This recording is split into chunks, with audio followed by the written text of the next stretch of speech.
नमस्कार। आप देख रहे हैं नेशनल इंडिया न्यूज और मैं हूं आपके साथ सद्दाम करीमी। ईवीएम की खराबी की खबरें आई और कहीं पे धांधली भी देखने को मिली। और उसके बाद मधुबनी में सबसे दिलचस्प बात मैं आपको बता दूं, मैं अपने दर्शकों को जानकारी के लिए बता दूं कि मधुबनी में नीतीश कुमार को जो है प्याज फेंके गए और उसके बाद जो है पत्थर के टुकड़े फेंके गए। आज जिस तरीके से मधुबनी की जनता ने नीतीश कुमार को जो सबक सिखाया वो देखने वाली बात रही। इसी मुद्दे को बारीकी से समझने के लिए, सिलसिलेवार तरीके से समझने के लिए आज हमने मेहमान के तौर पर संधीर बौद्ध जो पीपीआईडी के कार्यकर्ता है उन्हें हमने आमंत्रित किया है। सर, बहुत बहुत स्वागत है आपका नेशनल इंडिया न्यूज चैनल पर। धन्यवाद। नेशनल इंडिया न्यूज का बहुत बहुत धन्यवाद। सर, क्या लग रहा है आपको, बिहार में पहले चरण का मतदान हुआ, उसके बाद जो है दूसरे चरण का मतदान हुआ, दोनों का जो मतदान हुआ है उसका आपका आकलन मैं जानना चाह रहा हूं कि झुकाव किसकी तरफ दिख रहा है, क्योंकि तेजस्वी यादव के जो जनसभा में इतनी भीड़ उमड़ रही है, सरकार 10 तारीख को बनती हुई नजर आ रही है। क्या लग रहा है आपको? अभी हम चुनाव से पहले यहाँ बिहार में आए हुए हैं और चुनाव के दौरान भी हैं। अभी भी हम कटिहार डिस्ट्रिक्ट के अंतर्गत जो विधानसभाएं हैं वहां पर चुनाव प्रचार में बिजी हैं। अभी थोड़ी देर पहले ही हम प्रचार से वापिस आए हैं। तो प्रचार से पहले भी हमने ये देखा कि लोग बहुत ज्यादा मायूसी में हैं। प्रचार से पहले बहुत सारे लोग पार्टियों से नाराज हैं और एक प्रकार से अगर प्रत्याशी उनके फील्ड में जाते, क्योंकि फील्ड में हमने देखा कि पार्टियों के जो उम्मीदवार हैं, किसी भी पार्टी का उम्मीदवार हमें फील्ड में कोई नजर नहीं आया। चाहे किसी भी पार्टी का हो, चाहे बीजेपी से संबंधित जो गठबंधन है उनके गठबंधन के प्रत्याशी हों या कांग्रेस के गठबंधन से संबंधित जो प्रत्याशी हैं उनके गठबंधन के, वो फील्ड में हमें कोई प्रत्याशी उम्मीदवार नजर नहीं आया। और हम जनता से रूबरू हुए। People's Party of India Democratic के कार्यकर्ता घर घर, गांव गांव, गली गली में लोगों से बातचीत कर रहे थे। तो लोगों का जो गुस्सा है एक ज्वालामुखी की तरह फूट रहा था और लोग इतना ज्यादा गुस्सा थे कि अगर उनको सरकार के प्रतिनिधि मिल जाते तो उनके साथ वो मारपीट भी कर सकते थे, ऐसा उनका गुस्सा नजर आ रहा था। तो ये रहा कि वो बहुत ज्यादा परेशान है।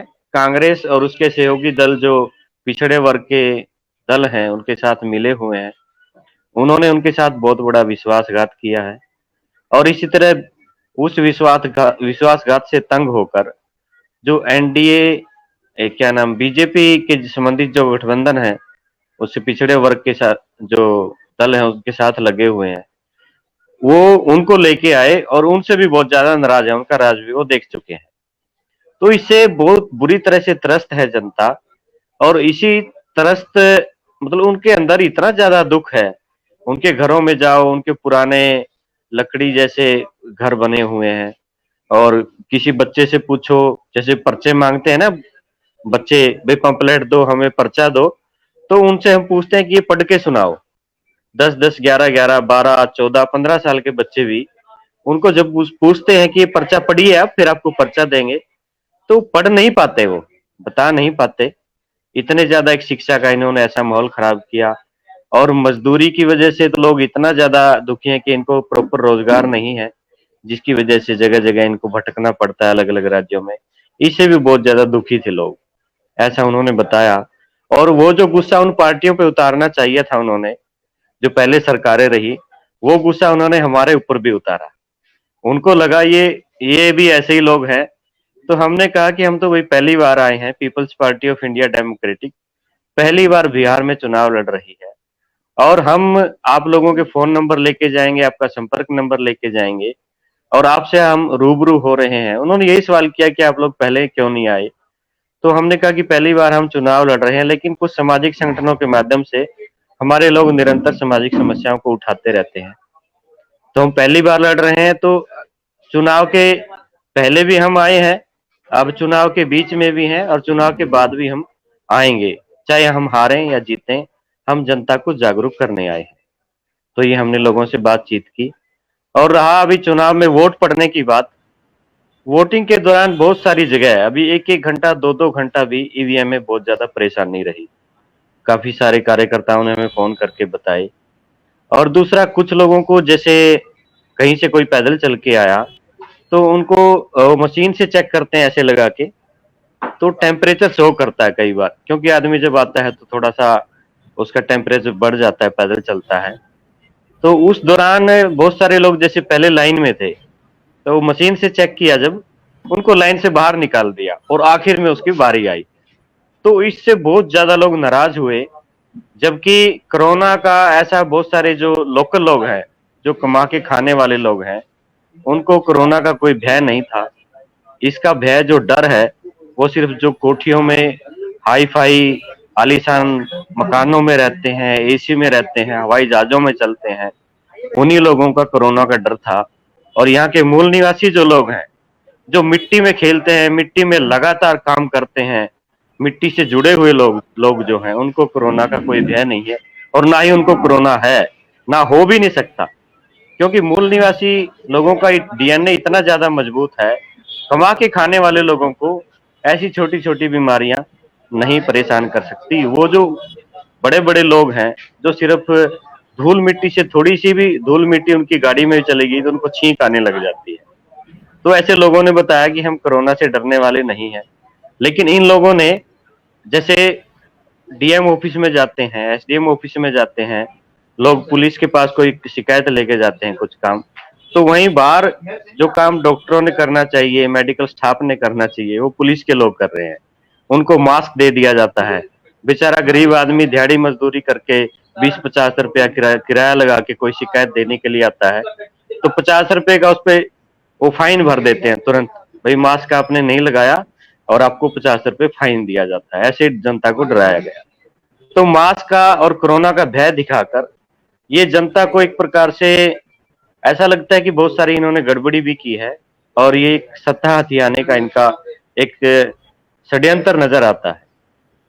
अगर देखा जाए बिहार में, हाँ बताइए, आप कुछ कहना चाह रहे एक हैं? चीज सर, मैं बहुत महत्वपूर्ण जानकारी आप बता रहे हैं, लेकिन मैं एक चीज और समझने की कोशिश करूंगा, क्योंकि तेजस्वी यादव एक युवा चेहरा है और वो अपने जी अंदाज में राजनीति कर रहे हैं। क्योंकि देखिए, भारतीय जनता पार्टी जो है वो ऐसे मतलब बिहार में उनके जो है पार्टी में कोई ऐसे बड़े दिग्गज नेता नहीं है चुनावी मैदान में चुनावी रैलियां करने के लिए, तो वो अलग अलग तरीके से बड़े बड़े दिग्गज नेता को तेजस्वी यादव के सामने ला रहे हैं। तो तेजस्वी यादव भी यही जी कह रहे हैं कि हम जो है, पहले लालू यादव जो है सामाजिक न्याय की बात करते थे, क्योंकि वो, उनका कहना है, अपने जनसभा में वो कहते हैं कि जिन्हें जो है चप्पल माथे पे लेके चलना पड़ता था वो हक लालू यादव ने दिलाया, जिन्हें एक थाली में खाना नहीं खाने दिया जाता था वो हक उन्होंने दिलाया।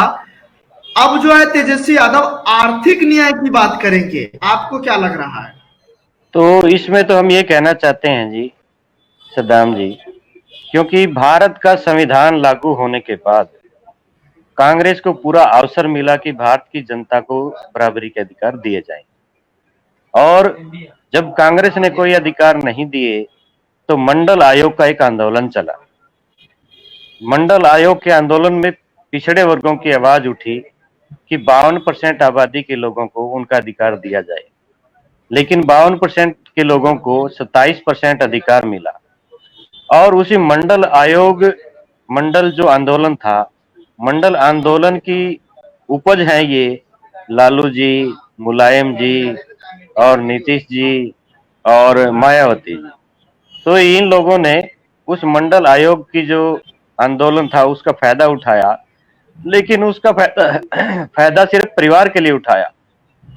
जो कांग्रेस से जो दुखी लोग थे, वो, उन्होंने सोचा कि हमारे पिछड़े वर्गों के नेता हैं और ये कुछ काम करेंगे और संविधान को लागू करेंगे, लेकिन इन्होंने भी एक सत्ता का ऐसा लालच पड़ गया, तो वो संविधान की जो बातें थी वो इन्होंने लागू नहीं होगी। लेकिन वो शुरुआत, अगर ये जैसे बता काम किया है, वो उससे पता चल जाता है। बिहार के आप कोने कोने में घूमिए, यहाँ पर लंबे समय से बाढ़ आती है और कुछ एरिया में सूखा भी पड़ता है। बाढ़ का आज तक ना लालू की सरकार इंतजाम कर पाई, ना नीतीश की सरकार इंतजाम कर पाई। और उससे पहले कांग्रेस की जो सरकार रही वो भी नहीं कर पाई। तो इतनी बड़ी तबाही बाढ़ के कारण होती है। अगर ये व्यवस्था करना चाहते, क्योंकि पानी जहां पर आता है, और समस्या तो ज्यादा ये रहती है कि पानी नहीं है लोगों के पास, जैसे महाराष्ट्र में पानी की ज्यादा समस्या है, पानी ही नहीं है। लेकिन यहाँ तो पानी भरपूर आता है, उस पानी का ये सही उपयोग कर नहीं पाते। अगर उसको सही डैम वगैरह बना के अलग अलग एरिया में जहाँ सूखा है वहां उसको पानी को मोड़ दिया दिया जा सकता था। वो जो पैसा लगाना चाहिए था उस पे, कि बहुत, बिहार की धरती इतनी ज्यादा उपजाऊ धरती है कि पूरे भारत का पेट भर सकती है बिहार की धरती।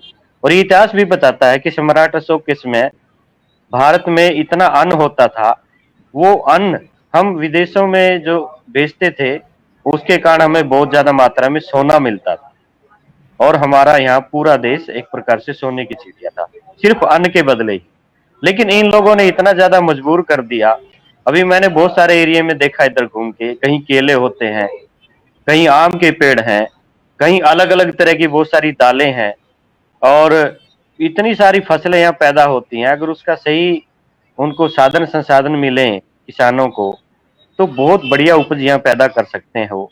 लेकिन उनको ऐसा नहीं किया गया, उनको मजबूर किया गया। और ये बहुत सारी जैसे जूट के उद्योग हैं, और छोटे छोटे बहुत बड़े बड़े ऐसे उद्योग थे, छोटे और बड़े, लगभग 6 ऐसे फैक्ट्रियां थी बड़ी बड़ी जिसमें हजारों लोग काम करते थे, वो सारी बंद कर दी गई। वो अगर अभी भी शुरुआत की जाए उनकी, इन सरकारों द्वारा अगर की गई होती, तो हजारों लोगों को रोजगार मिल सकता था। वो इन्होंने पूरी तरह से तबाह कर दिया। एक तरफ बाढ़ से मर रहे हैं लोग, एक तरफ सूखे से मर रहे हैं, और लोग परेशान होके अलग अलग प्रदेशों में भागते हैं। बेचारे पेट पालने के लिए अपनी ही जमीन छोड़कर, जो उपजाऊ जमीन है, वो अलग दूसरी जगह भागना पड़ता है। इससे बिल्कुल इनकी सही कह रहे हैं नाकामयाबी स्पष्ट रूप आप। से जो है किसान सामने को आती है। बिल्कुल बिल्कुल बिल्कुल आप बिल्कुल सही कह रहे हैं कि किस तरह से जो है किसान को दरकिनार करके रखा गया।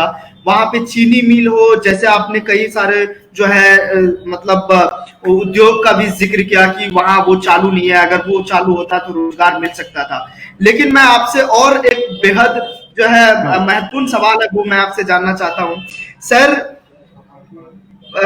आरजेडी यानी तेजस्वी यादव 10 लाख रोजगार देने की वादे कर रहे हैं। भारतीय जनता पार्टी कह रही है कि हम 19 लाख रोजगार देंगे।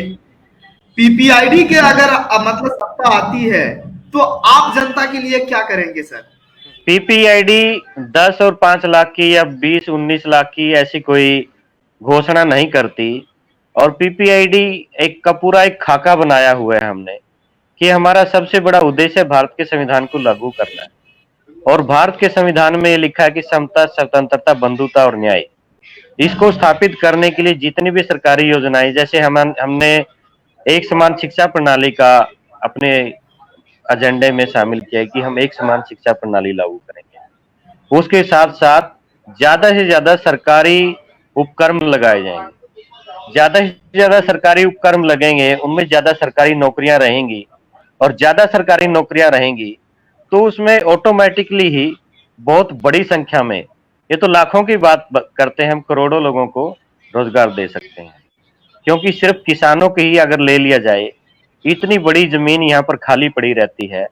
और मैं अभी बहुत सारा एरिया से घूमा जहाँ बाढ़ आती है, वो इतना एरिया खाली पड़ा है, उसका पानी का सही इंतजाम करके यहाँ बहुत ज्यादा फसलें पैदा की जा सकती हैं, उनमें सरकारी उद्योग लगाए जा सकते हैं। और महिलाएं यहाँ की बहुत मेहनती महिलाएं हैं, वो बहुत ज्यादा मेहनत करती हैं, उनको सरकारी नौकरियां दी जा सकती हैं। अभी जैसे बहुत सारे जो जंगली एरिया है उसमें ज्यादातर इन्होंने झाड़ी लगाई हुई, तो उसमें फलदार वृक्ष लगा के अलग अलग उसमें बागवानी की जा सकती है। और जो फॉरेस्ट गार्डों की भर्ती की जा सकती है उसकी सुरक्षा के लिए। और उसमें जैसे फलों को अलग अलग से छांटने का काम किया जाता है, पैकिंग का काम किया जाता है, और उसको एक्सपोर्ट किया जाता है। तो इस तरह के छोटे छोटे बहुत सारे उद्योग, हजारों लाखों की संख्या में हम सरकारी उपक्रम लगा के लोगों को रोजगार देंगे। ये पीपीआईडी का सिर्फ घोषणा पत्र ही नहीं, ये भारत के संविधान जो बाबा साहब अम्बेडकर जो लागू करना चाहते थे, वो हम पूरी तरह से इसमें लागू करेंगे अगर पीपीआईडी की सरकार आती है। वो लागू करेंगे, आखिर में साथ चलते में जो चलते एक सवाल शिक्षा, आपको लग स्वास्थ्य, रहा है, रोजगार। आखिर में चलते चलते एक सवाल हाँ, आपको आवाज लग कट रहा है रही कि है 10 सामने तारीख थोड़ा को, सा। आखिर में चलते चलते एक हाँ सवाल हाँ, मैं आवाज आपसे आ रही जानना है। चाह रहा हूँ, आपको लग रहा है कि 10 तारीख को सत्ता परिवर्तन होता हाँ दिख जी, रहा है आपको, यानी बदलती हुई सरकार नजर आ रही है आपको? बिल्कुल नजर आ रही है, क्योंकि विचार परिवर्तन ही, जैसे बाबा साहब अम्बेडकर ने कहा, विचार परिवर्तन ही हर तरह के परिवर्तन का मूल है। और आज लोगों का विचार बदल रहा है। लोग ये कह रहे हैं खुद ही कि एक तरफ कुआं है, एक तरफ खाई है। तो अभी ये लोग जो कांग्रेस के सिद्धांतों से सहमत नहीं थे, उसके खिलाफ खड़े थे, आज उसके साथ मिले हुए हैं। और जो बीजेपी के सिद्धांतों के खिलाफ थे, आज उन्हीं के साथ मिले हुए हैं जिनको दुश्मन कहते थे। अगर उनकी विचारधारा पहले इनकी दुश्मन की विचारधारा थी, तो आज दोस्तों की विचारधारा कैसे होगी? इसका मतलब सिर्फ निजी स्वार्थ के लिए ही जनता को मूर्ख बनाना चाहते हैं। लेकिन बिहार के युवा में हमने एक ऐसी क्रांति देखी कि वो बहुत जल्दी समझता है, ज्यादा बोलता नहीं। और हमने ये कहा कि अच्छे लोगों को बोलना चाहिए, जो बुरे लोग हैं चंद हैं और वो शासन पे कायम हैं, और अच्छे लोगों की संख्या ज्यादा है बिहार में। और अच्छे लोग पीपीआईडी से जुड़ रहे हैं, People's Party of India Democratic से, क्योंकि उनका जो चुनावी घोषणा पत्र है, उनका जो बात सुनने का जो तरीका है, क्योंकि पीपीआईडी के कार्यकर्ताओं ने लोगों को ये नहीं कहा कि हमें वोट दो, और ये कहा कि पीपीआईडी वोट मांगने के लिए नहीं आई है, हमारा मकसद जनता को जागरूक करना है। और ये मकसद सिर्फ पीपीआईडी का ही मकसद नहीं है, भारत के संविधान निर्माताओं का भी यही मकसद रहा। बिल्कुल बिल्कुल, आपने बिल्कुल सही कहा कि किस तरह से जो है लगातार सद्दाम जो जी, है आप चुनाव को लेकर जो बात सामने आ रही है वो कहीं ना कहीं जो है, जो जिस तरीके से आज 17 जिलों और 94 सीटों पर मतदान लगता हुआ है। और हाँ, 163 उम्मीदवार को लेकर जो बात कही जा रही है वो कहीं ना कहीं बहुत महत्वपूर्ण है। और आपने भी जिस तरीके से अभी जो है बातचीत के दौरान कई सारे चीजों का जिक्र किया, वो भी कहीं ना कहीं जायज है। और जो है 10 तारीख को सत्ता परिवर्तन के साथ सामाजिक परिवर्तन भी दिख रहा है। बिहार की सियासत पे रहेगी नेशनल इंडिया न्यूज जी। की नजर। ऐसे तमाम बड़ी खबरों के लिए देखते रहिए नेशनल इंडिया न्यूज। नमस्कार। चैनल को सब्सक्राइब नहीं किया है तो प्लीज़ सब्सक्राइब कीजिए और ताज़ा अपडेट पाने के लिए बेल आइकन को दबाना ना भूलें।